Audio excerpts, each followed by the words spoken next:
Welcome to our channel Parvati's kitchen and vlogs. వీడియోలోకి వెళ్ళే ముందు ఎవరైనా నా ఛానల్ని ఇంకా సబ్స్క్రైబ్ చేసుకొని వాళ్ళు ఉంటే తప్పకుండా సబ్స్క్రైబ్ చేసుకోండి. ఇక లేట్ చేయకుండా వీడియోలోకి వెళ్ళిపోదాం.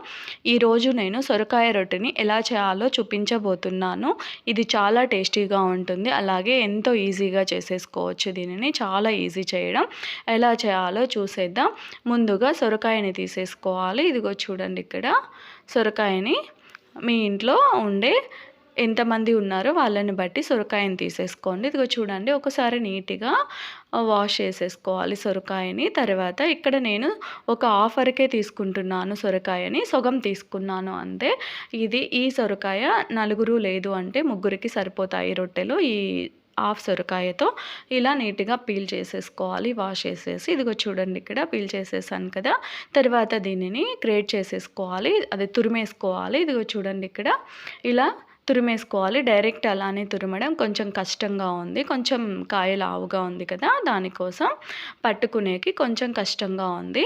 ఇలా కట్ చేసేసుకుంటే సరిపోతుంది. ఇదిగో చూడండి, ఇలా కట్ చేసేసి కొంచెం పైన ఇలా తీసేసేయండి, సరిపోతుంది. అవి అలానే ఉన్నా పర్లేదంటే అలానే పెట్టేసుకొని తురిమేసుకోవచ్చు, మీ ఇష్టం. ఇదిగో చూడండి, ఇక్కడ ఇలా అంతా తురిమేసుకోవాలి. ఈ సొరకాయ రొట్టె బ్రేక్ఫాస్ట్లోకైనా తినచ్చు, లేదు అంటే డిన్నర్, స్నాక్స్ ఎప్పుడైనా తినచ్చు, చాలా బాగుంటుంది. ఇదిగో చూడండి, ఇక్కడ ఇంకా ప్రాసెస్ చూసేద్దాం. పచ్చిమిర్చి, కరివేపాకు తీసేసుకొని మీ కారంకి తగ్గట్టు తీసేసుకోండి, మిక్సీకి వేసేసుకోవాలి. ఇదిగో చూడండి, ఇక్కడ తురిమి పెట్టేసుకున్నాం కదా సొరకాయ తురుము, అందులోకి పచ్చిమిర్చి అలాగే కరివేపాకు వేసుకున్నాం కదా. నేను ఇందులోకి జీలకర్ర కూడా కొంచెం వేసాను, అది వీడియో ప్లే అవుతుందేమో అనుకున్నాను, నేను ప్లే చేయడం మర్చిపోయాను, పాస్లోనే ఉన్నింది. అదొక్కటి మీరు జీలకర్ర కూడా యాడ్ చేసుకోండి. ఇక్కడ చూడండి, సన్నగా కట్ చేసి పెట్టుకున్న ఆనియను అలాగే సాల్ట్, కొంచెం కొత్తిమీర కూడా వేసేసుకుంటున్నాను.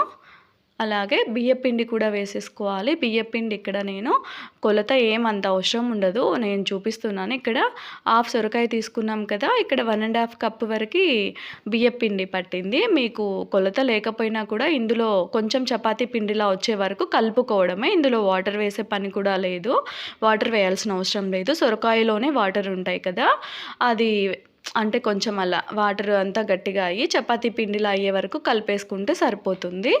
అలా కలిపేసుకోవడమే. జీలకర్ర మీరు మిక్సీలో వేయాల్సిన అవసరం లేదు, డైరెక్ట్ అయినా వేసేసుకోండి, బాగుంటుంది. పెద్దగా ఉందని చెప్పి నేను మిక్సీలో వేసాను అంతే.